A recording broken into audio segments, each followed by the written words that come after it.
ምዕራፍ 6 እምበኣር ነዝናይ ትምህርቲ ክርስቶስ መባእታ ዝኾነ ገዲፍና ናብ ብስለት ኣቢልና ንሰጉም ብዛዕባ ካብቲ ናብ ሞት ዘብጽሕ ግብሪ ብንስሓ ምምላስ ብዛዕባ ብኣምላኽ ምእማን ከም ዘየድሊ ብዛዕባ ትምህርቲ ጥምቀት ብዛዕባ ኢዳን ቢርካ ምጽላይ ብዛዕባ ትንሣኤ ሙታን ብዛዕባ ናይ ዘለኣለም ፍርዲ ከም ብሓድሽ ክንምህረኩም ኣየድልን እዩ ኣምላኽ እንተፈቐዶስ ከምኡ ክንገብር ኢና እቶም ሓደ ግዜ ብርሃን ዝተቐበሉ ሰማያዊ ውህበት ዝተዓሙ ተማቐልቲ መንፈስ ቅዱስ እውን ዝኾኑ ነቲ ሰናይ ዝኾነ ቃል ኣምላኽን ሓይሊ ናይታ እትመጽእ ዓለምን ዝተዓሙ እንተወደቑ ንወዲ ኣምላኽ ብገዛእ ፍቓዶም ከም ብሓድሽ ሰቒሎም መላገጺ ስለ ዝገበርዎ ብንስሓ ኺምለሱ ኣይከኣልን እዩ።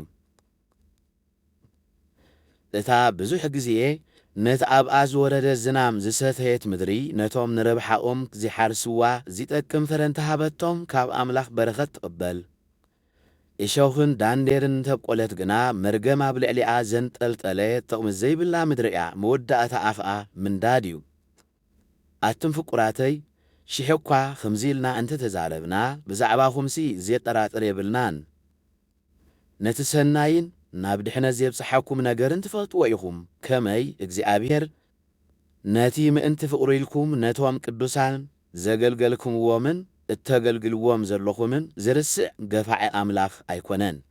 ነፍሲ ወከፍኩም እቲ ተስፋኹም ምእንቲ ኺፍጸመልኩም ክሳዕ መወዳእታ ከምዚ ዓይነቱ ትግሃት ከተርእዩ ንደሊ ኣሎና ነቶም ብእምነትን ብትዕግስትን ነታ ተስፋ ዝወርስዋ ምእንቲ ክትመስልዎም እምበር ሃካያት ክትኮኑ ኣይንደልን ኢና።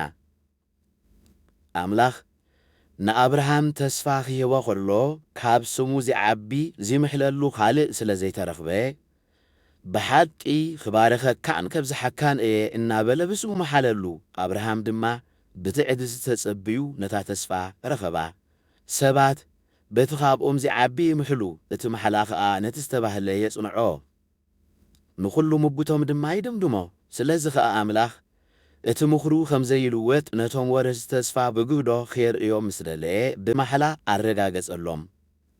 እምበኣር ንሕና በዘን ክልተ ዘይልወጣ ነገራት ማለት ተስፋኡን መሓላኡን ኣምላኽ ከኣ ብእአን ክሕሱ ዘይከኣሎ ነታ ኣብ ቅድሜና ዘላ ተስፋ ንምውራስ ናብኡ ተማዕቂቡና ዘሎና ነቕ ዘይብል ምጽንናዕ ክንረክብ ኢና።